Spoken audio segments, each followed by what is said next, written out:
Il-ħadd it-tajjeb.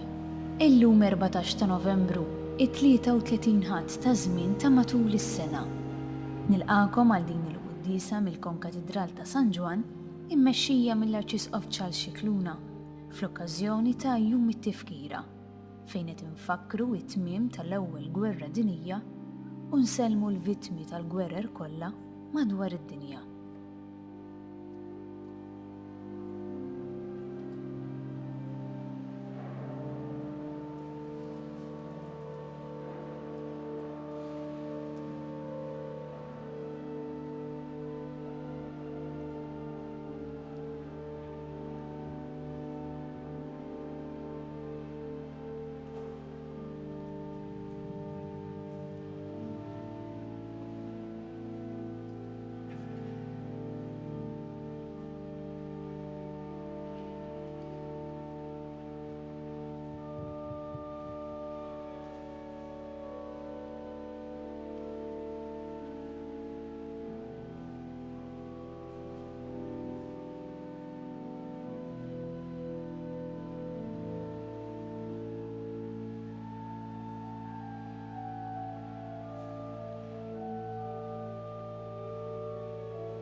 L-isem tal-Missieru tal-Iben u tal-Ispirtu Santu. Amen. Il-paċi ma'kom. U miegħek ukoll. Aziz Eccellenza il-President tal-Repubblika, Signora Vella, Onorevoli Prim Ministru, Signora Bela, Deputy Speaker, Prim Imħallef, Signora, membri tal-Maġistratura, Ministri, il-Kap tal-Oppożizzjoni, distinguished guests. Illum iltqajna biex namlu dover li kull sena jtaqlilna l-qalb tagħna li niftakru dawk li ħallew ħajjithom fil-konflitti li huma parti mill-istorja tagħna, parti mit-traġedja tal-umanità. Fil-wirta din qudiesa jew nitolbu maħfra l-Alla. Ta' kemm fil-qalb tagħna ħafna drabi jibqa' jkun hemm dik iż-żerriegħa li hekk ma nagħtux kasa sew tikber f'elementi ta' gwerra li bjan kisru xulxin. U li tagħha huma vittmi dawn in-nies li qed infakru llum. Nistqalla Alla li jista' kollox u lilkom ħuti. Li ngħadnibt ħafna bil-ħsieb, bil-kliem, bil-għemil u bil-ħallejt mirjiet. Tija tiegħi, bl-akbar tija tiegħi. Għalhekk nitlob li l-imqazza Marija dejjem Verġni l-anġlu l-qaddisin kollha u lilkom ħuti biex titolbu għalija lil-Mulej Alla tagħna. Iħenna lina Alla li jista' kollox jafrinna dnubietna u jwassalna l-ħajja ta' dejjem. Amen.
Laudamus te, benedicimus te, adoramus te, glorificamus te, gratias agibus tibi propter maniam, gloriam tuam. Domine Deus Rex Celestis, Deus Pater omnipotens, Domine Filii unigenite, Iesu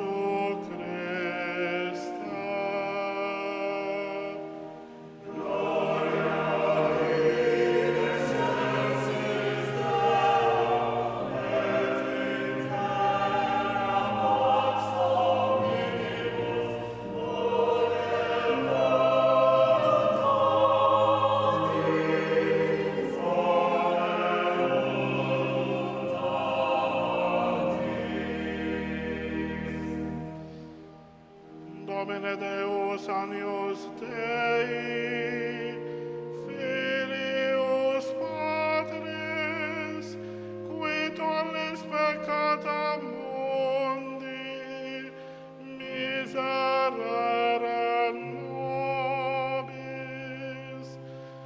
qui tollis peccata mundi, suscipe deprecationem nostram, qui sedes ad dexteram Patris, miserere nobis.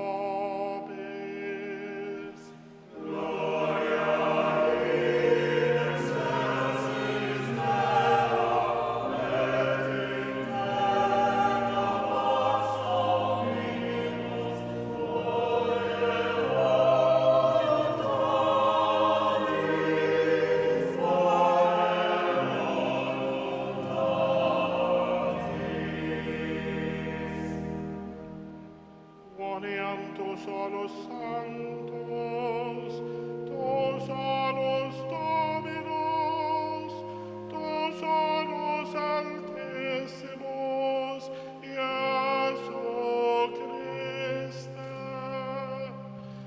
cum Sancto Spiritu, in gloria Dei Patris, in gloria Dei Patris. Amen.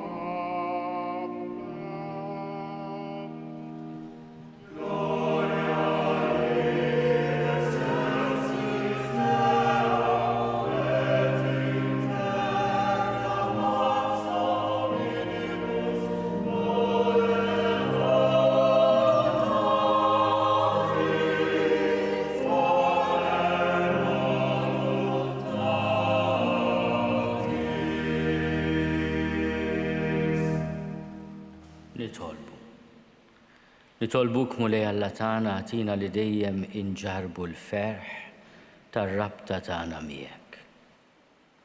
Għax lina sħiħa u bla tmiem tinsab fli dejjem naqdu lilek li minnek jiġi kull ġid.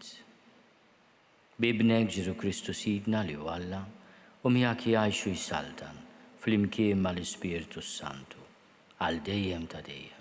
Amen.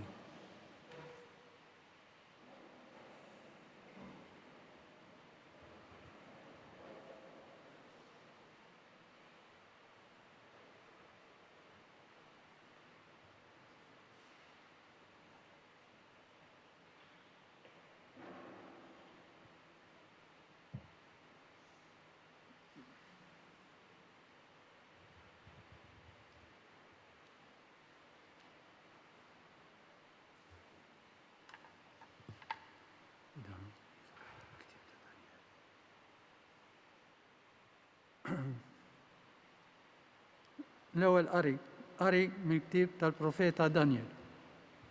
Dak iż-żmien iqum Mikil il-prinċep il-kbir, dak li qiegħed fuq ulied il-poplu tiegħek.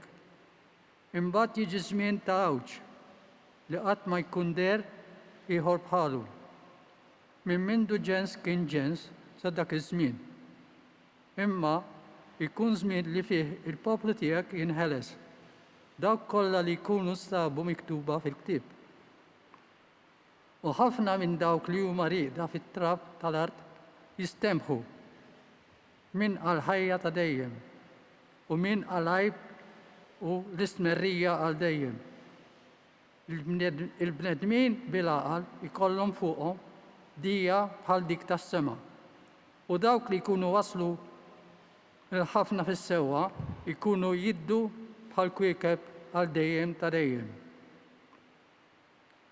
Il-kelma tal-mulej.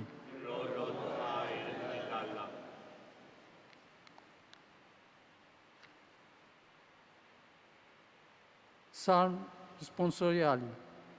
Ħarisni o Alla għax fik jien nisken.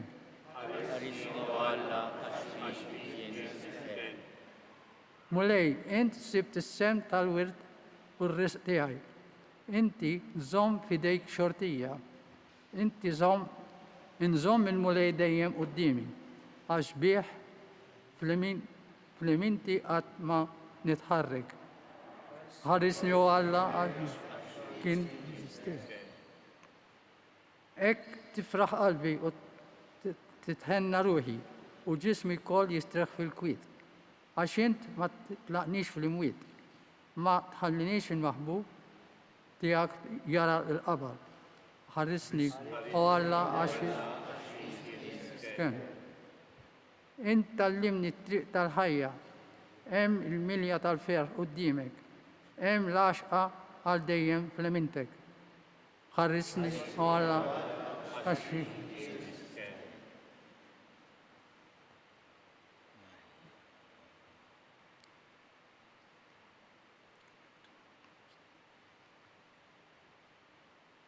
Reading from the letter to the Hebrews.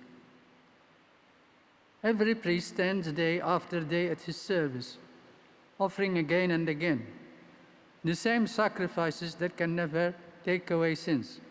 But when Christ had offered for all time a single sacrifice for sins, he sat down at the right hand of God, and since then has been waiting until his enemies would be made a footstool for his heel. For by a single offering he has perfected for all time those who are sanctified. Where there is forgiveness of these, there is no longer any offering for sin. The word of the Lord. Thanks be to God.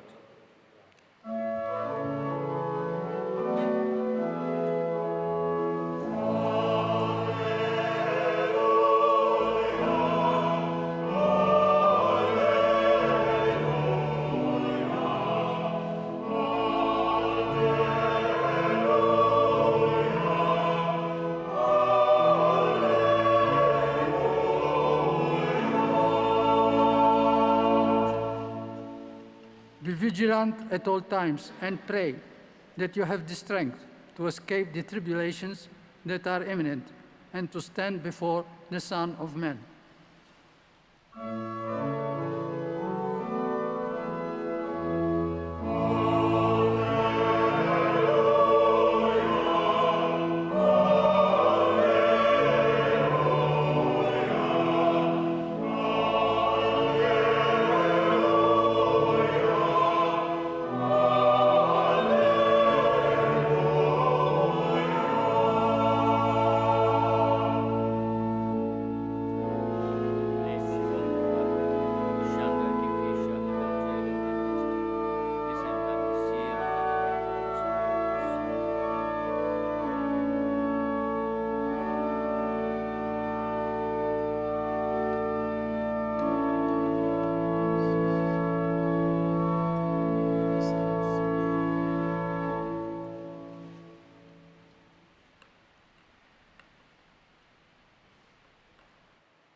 Il-mulej ma'kom.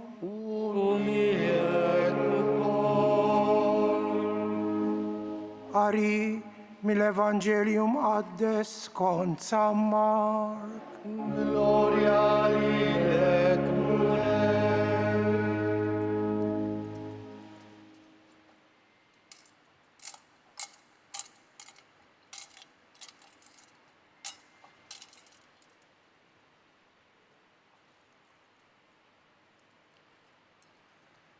F'dak iż-żmien Ġesu qal lid-dixxipli tiegħu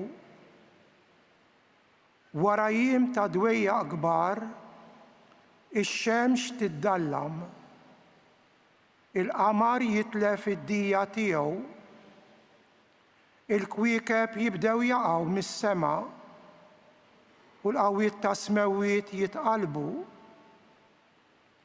Imbagħad jaraw li l-bniedem ġej fi sħab qawwa kbira u bi glorja. Mbagħad jibgħat l-anġli biex jiġbor flimkien il-maħturin tiegħu mill-erba' tirjieħ, minn tarf l-art sa tarf is-sema.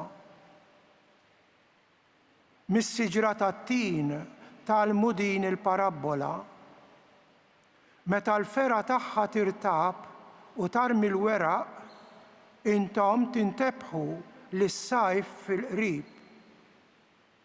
Hekk ukoll meta taraw dan jiġri, kunu għafu li hu fil-qrib, fil-bieb. Tassew ngħidilkom li ma jgħaddix dan in-nisel qabel ma jiġri dan kollu. Is-sema u l-art jgħaddu, imma kliemi ma jgħaddix. Dwar dak il-jum u s-sija, ħadd ma jaf meta se jaslu, anqas l-anġli fis-sema u anqas liben. Ħadd ħlief il-missier. Il-kelma tal-mulej. Tifir lilek Kristu.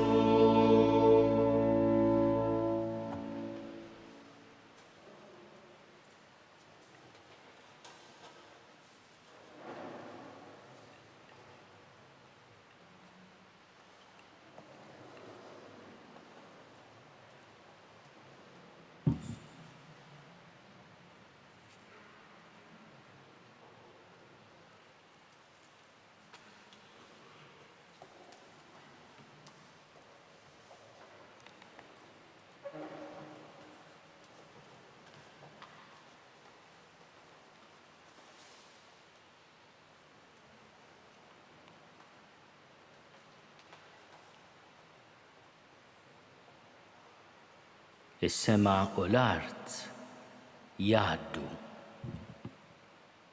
imma kliemi ma jgħaddix. Is-silta li għadna kemm smajna mill-Vanġelu ta' San Mark kap 13 hija silta fejn l-Evanġelista jagħtina ħjiel ta' diskors intimu ta' Ġesu ma' 4 mid-dixxipli tiegħu. Pietru, Ġagbu, Ġwanni u Indri. Għat il-kapitlu 13 hekk jibda billi jgħidilna ftit li ħa lil dawn l-4 biss fuq l-olja ta' żebbuġ li tħares lejn Ġerusalemm, għad bil-qiegħda bħalma jgħallem kull għalliem u fetaħ qalbu magħhom. U id-diskors li ġibilna fil-kapitlu 13 u parti minnu għadna kemm smajnieh fil-Vanġelu tal-lum jitkellem fuq it-tmiem tal-affarijiet, it-tmiem ta' Ġerusalem, it-tmiem tad-dinja kif nafu aħna. B'xi mod kull wieħed waħda minna nagħmlu din l-esperjenza personali mhux għax maġġlin fil-punt tal-mewt. Meta jgħaddi kollox. U bħalma jħobb jgħid il-Malti rieħ ta' sija inaddaf qiegħa. U hemm qawl ieħor għaref ħafna nħossien li l-kefen m'għandux but, ma tieħu xejn miegħek. Dak kullu li għandek, inkluż id-dejn, tħallih il ta' warajk. Miegħek tieħu dak li tkun għamilt f'ħajtek mal-proxmu. Illum inġbarna hawnhekk quddiem l-ogħla awtoritajiet tal-Istat biex nagħmlu dak li nagħmlu kull sena u niftakru f'ġenerazzjonijiet sħaħ li raw it-tmiem ta' ħajjithom ħesrem minħabba id-deċiżjonijiet ta' ħaddieħor, l-inkwiet bejn il-popli u l-kefrija tal-bnedmin. Illum mhux biss insellmu t-tifkira tagħhom, vittmi innoċenti, kull meta mmur f'wieħed mill-ċimiterji li għandna madwar pajjiżna bħal-memm f'tant pajjiżi oħra tal-vittmi ta' dawn il-gwerer.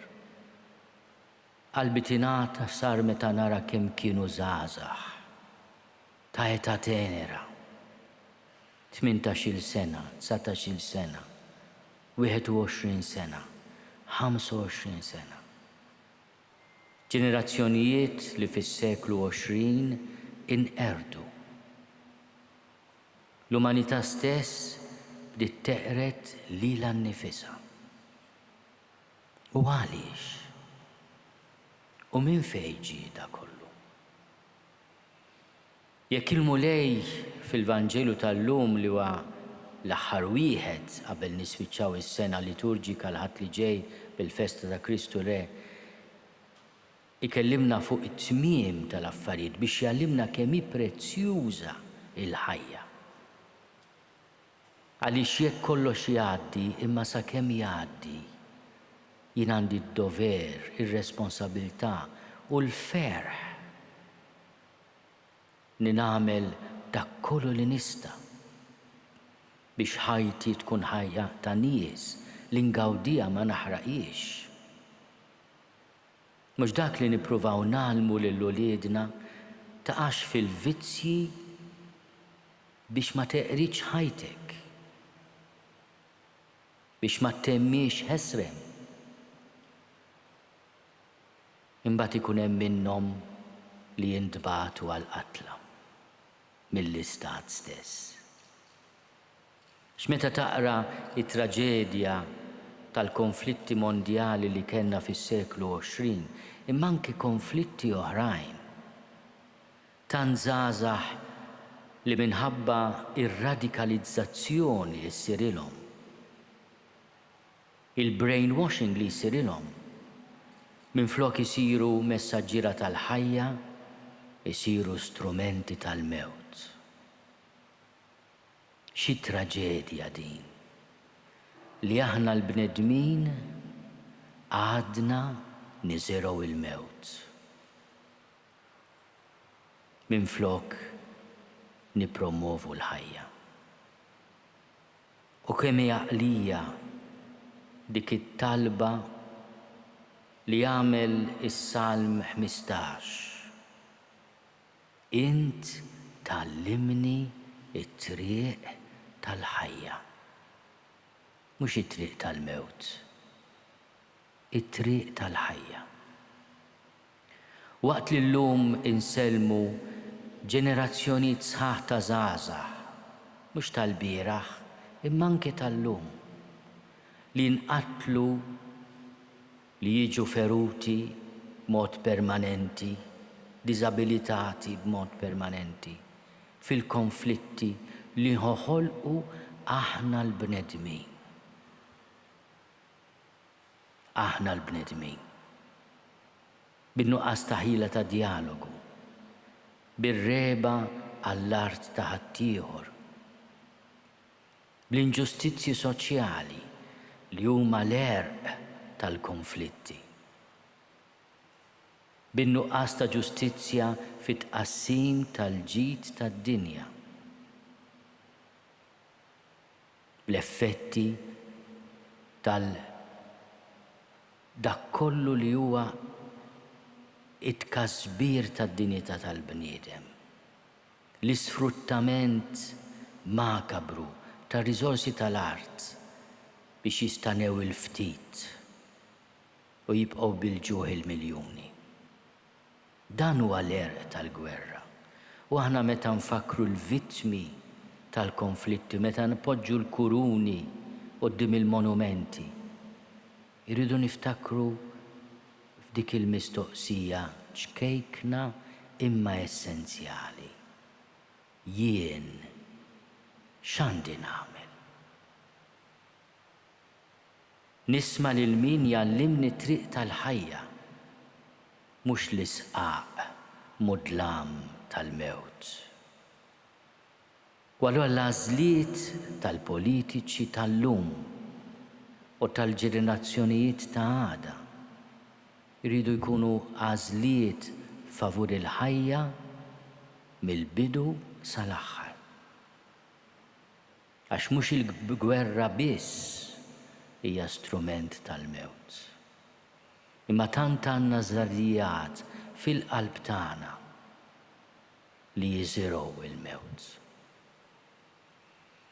Għatihom mulej il-mistrieħ ta' dejjem,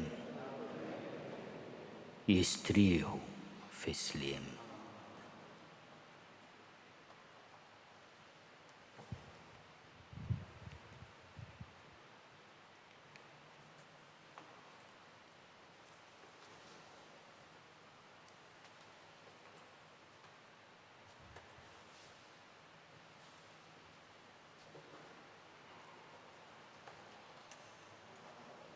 Jina nemmen falla wieħed il-missier li jista' kollox, li ħala is-sema u l-art. Dak kollu li jidher u dak li ma jidirx. U f'mulej wieħed Ġesu Kristu, iben waħdini ta' Alla. Imnissel minn missier qabel kull żmien. Alla minn Alla, dawl minn dawl. Alla veru minn Alla veru. Imnissel mhux magħmul. Natura waħda mal-missier u bih sar kollox. Niżel mis-smewwiet għalina l-bnedmin u għal-fidwa tagħna. U ħal-ġisem bis-seta tal-Ispiritu Santu minn Marija Verġni u sar bniedem. Salbu ħalina bata taħt Ponzju Pilatu, miet u difnuh. U fit-tielet jum qam minn bejn l-imwiet skont il-kotba mqazza. U tela s-sema u qiegħed fuq il-lemin tal-missier. U għandu jerġa' jiġi bil-glorja biex jagħmel ħa mill-ħajjin u mill-mejtin. U s-saltna tiegħu ma jkollix tmiem. U fl-Ispiritu Santu mulej li jagħti l-ħajja, li ġej mill-missier u mill-liben, li jum mweġġa fl-imkien mal-missier u mal-liben, u li tkellem b'fom il-profeti. U fi knisja waħda, qaddisa, kattolika, apostolika. Nistqarma mudija waħda l-maħfra ta' dnubiet, u nistenna l-qawma mill-imwiet u l-ħajja ta' żmien li ġej. Amen. Nitolbu lil sit il-ħajja biex iwettaq fil-qalb tagħna żerrijat ta' tama, ta' mħabba u ta' paċenzja. Nitolbu. Nitolbu għal-Lusija tiegħu il-Papa Franġisku biex il-mulej wettqu bħala messaġġier tal-paċi u l-fratellanza fost il-bnedmin kollha. Nitolbu. Ismana nitolbuk mulej. Nitolbu għalina biex aħna inkunu promoturi tal-ħajja, tal-għoża u r-rispett lejn xulxin, tad-dinjità ta' kull wieħed u waħda minna. Nitolbu. Ismana nitolbuk mulej. Għal daw kollha li għandhom għaġġ għall-ġustizzja u li jaħdmu biex tinqeret l-inġustizzja soċjali f'kull pajjiż tad-dinja biex il-mulej ikun il-kuraġġ u l-qawwa tagħhom. Nitolbu. Ismana nitolbuk mulej. Għal-vittmi kollha ta' kull konflitt, ta' kull gwerra, ta' kull inġustizzja biex int mulej fil-ħnina tiegħek tan-noqom miegħek għal dejjem. Nitolbu. Ismana nitolbuk mulej. Nitolbuk mulej tħenna l-ħutna mejtin, mod speċjali llum għal-vittmi innoċenti tal-gwerer li kisru lilna l-umanità. Ħenna lina. U bil-qawwa tal-ħnina tiegħek għamel li aħna nħarsu lejn xulxin bħal aħwa u mhux bħal edewwa. Bi Kristu Sidna. Amen.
Nitolbuħuti biex is-sagrifiċċju tiegħi u tagħkom ikun joġob lil Alla l-Missier li jista' kollox.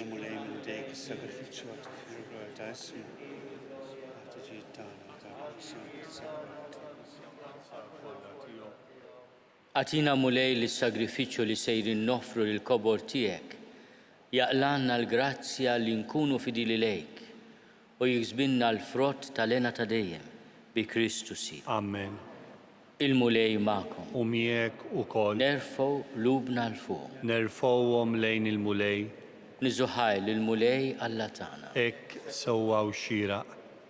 Sewwa xieraq tas-sew, mulej missier qaddis. Alla ta' dejjem li tista' kollox. Tajjeb u taġi tas-salvazzjoni tagħna li dejjem u kullimkien inrodulek ħajr bi Kristu Sidna. Bl-emil tiegħu tal-aġeb li seħħ fil-misteru tal-għajt, konna meħlusa mid-dnub u l-madmat tal-mewt. Msejħin għal dan is-sebħ kbir li nkunu ġens maħtur, saltna ta' qassisin, nazzjon qaddis, poplu miksub, kol inxandru ma' kullimkien is-seta tiegħek li se jaħtinna mid-dlam għad-dawl tiegħek tal-għaġeb. Għalhekk mal-anġli u mal-arkanġli, matroni mad-dominazzjonijiet, mal-qtejja kollha tal-eżerċiti tas-sema, intennu l-innu tal-glorja tiegħek u ngħidu bla qiegħda.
Għaddis tas-sewint mulej inti lajn ta' kull dusija.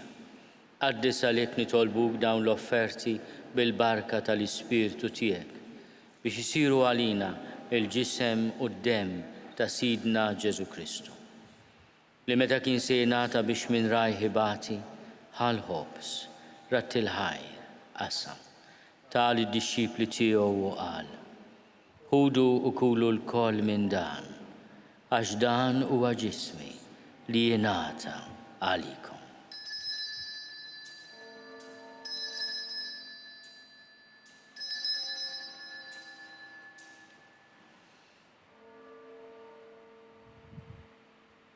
Ekku kol wara li klaħal kalċi, reġa' rattil ħajr, tal id-dixxipli tiegħu u qal: Ħudu u ixorbu minnu l-koll, għax dan huwa l-kalċi ta' demmi tal-patt il-ġdid li jibqa' għal dejjem.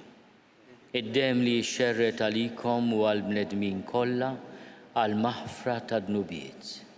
Għamlu dan tifkira tiegħi.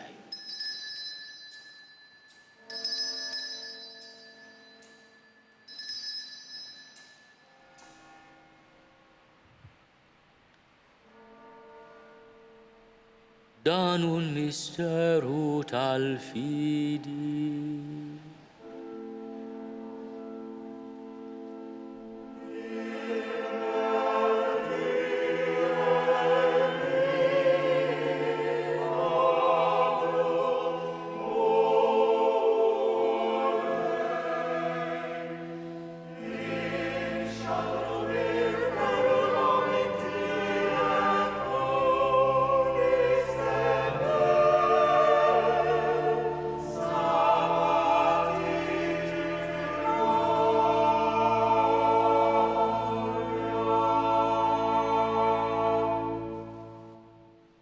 Għalhekk aħna u nagħmlu dan tifkira tal-mewt u l-qawmin ta' Sidna Ġesu Kristu. Nofrulek mulej il-ħobs tal-ħajja u l-kalċi tas-salvazzjoni. U rrodulek ħajra xoġbok tilqana hawn quddiemek biex naqduk. U miċ-ċokontana nitolbu li l-Ispirtu Santu jaqqadna f'ġisem wieħed lilna li nieħdu semm il-ġisem u d-demm ta' Kristu. Ftakar mulej fil-Knisja tiegħek imxerda mad-dinja kollha. Wettaqa fl-imħabba fl-imkien mal-Papa Franġisku. Miegħi għaddej tiegħek mingħajr ma jistħolli. Mal-Isqof Joseph li qed jgħinni, mal-Isqof Anton u mal-Ministri tiegħek kollha. Ftakar ukoll fħutna li raqdu bit-tama tal-qawmien.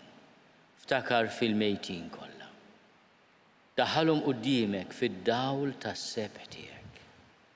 Ħenna lina l-koll nitolbuk. Għati lilna wkoll il-wirt tal-ħajja ta' dejjem. Flimkien mal-Verġni Mqazzom Malla Marija, mal-Arus tagħha San Ġusepp, mal-Apostli u l-Qaddisin kollha li jgħixu fil-ħbiberija tiegħek sa mill-bidu tad-dinja. Għamel li magħhom infaħruk u nsebħuk b'Ġesu Kristu ibnek. Bi Kristu, ma' Kristu u fi Kristu. Jingħata lilek Alla Missier li tista' kollox flimkien mal-Ispirtu Santu. Kull ġieħu glorja għal dejjem ta' dejjem. Amen. Ejjew nitolbu. Kif għallimna u dina nagħmlu liben ta' Alla Ġesu għas-salvazzjoni tagħna. Missierna li inti f'ismu wieħed jitqaddes ismek, tiġi saltnatek. Ikun li trid int kif is-sema hekk da fl-art. Ħobżna ta' kuljum għatina llum. Aħfrilna dnubietna bħalma naħfru li minnu ħati għalina. La ddaħħalniex fit-tiġrib, iżda eħlisna mid-deni. Eħlisna nitolbuk mulej minn kull deni. Għatina fit-tiebu ħnina tiegħek il-paċi fi żmienna biex inkunu ħielsa dejjem mid-dnub u mħarsa minn kull inkwiet. Aħna u nistennew u nittamaw ilena u l-miġja tas-Salvatur tagħna, Ġesu Kristu. Għax tiegħek jassaltna il-qawwa u l-glorja għal dejjem. Mulej Ġesu Kristu li għadt lill-Apostli tiegħek. Inħallilkom is-sliem, nagħtikom is-sliem tiegħi. La tħares lejn dnubietna. Iżda ħares lejn il-fidi tal-Knisja tiegħek. Għatija slimu laqda li jint trid fiha int li tgħixu s-saltan għal dejjem ta' dejjem. Amen. Il-paċi tal-mulej tkun dejjem magħkom. U miegħek ukoll. Għatu l-paċi li xulxin.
Danu l-ħaruf ta' Alla, danu li neħidnu bit ta' d-dinja, ħenin dawk li huma mistiedna l-ikla tal-ħaruf. Mulej ma jistoqlix li tidħol taħt is-saqaf tiegħi, iżda biss kelma waħda u ruħi tkun imfejqa.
flimkien ngħidu t-talba għat-tqarbina tax-xewqa.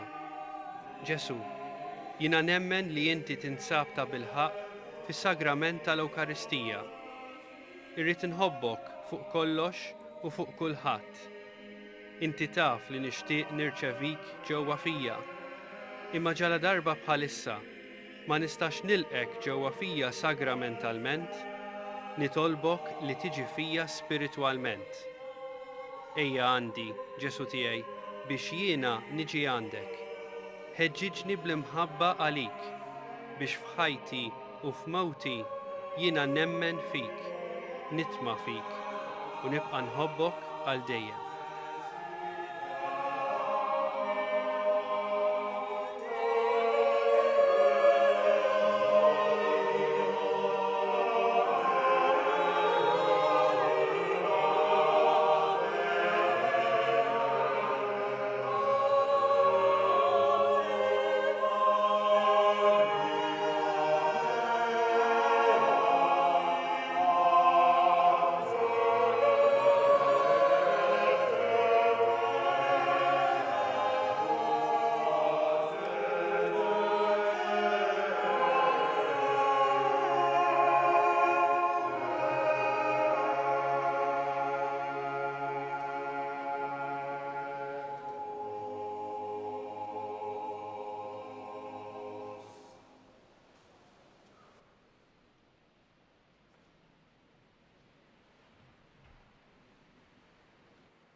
Nidħol. Iva.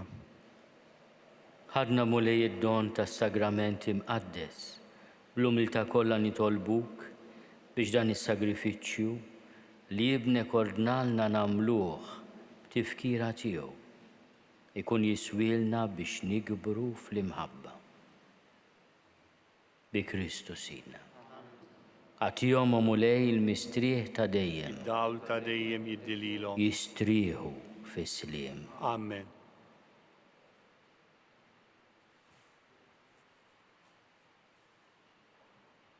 Il-mulej magħkom. Miegħek ukoll. Ikun imbirek isem il-mulej. Min issa u għal dejjem L-għajnuna tagħna f'isem il-mulej. li jagħmel is-sema u l-art. Iberikkom Alla li jista' kollox, il-Missier u l-Iben u l-Ispirtu Santu. Amen. Morru fil-paċ ta' Kristu. Inroddu ħaj lill-Alla.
Naslu fit-tmiem il-quddisa tal-ħadd mill-Konkatedral ta' San Ġwan fil-Belt, e kif matul dan il-mument ta' talb illum fakkarna lill-vittmi kollha tal-gwerra. Qabel intemmu din ix-xandira nfakkarkom li kull min jixtieq jgħin lill-Arċidjoċesi ta' Malta jista' jagħti donazzjoni billi jidħol fuq il-website knisja.mt/donazzjonijiet. Flimkien inkomplu nitolbu għas-saħħa tal-poplu tagħna u għall-persuni kollha fil-bżonn. Nawguralkom il-kumplament tal-ħadd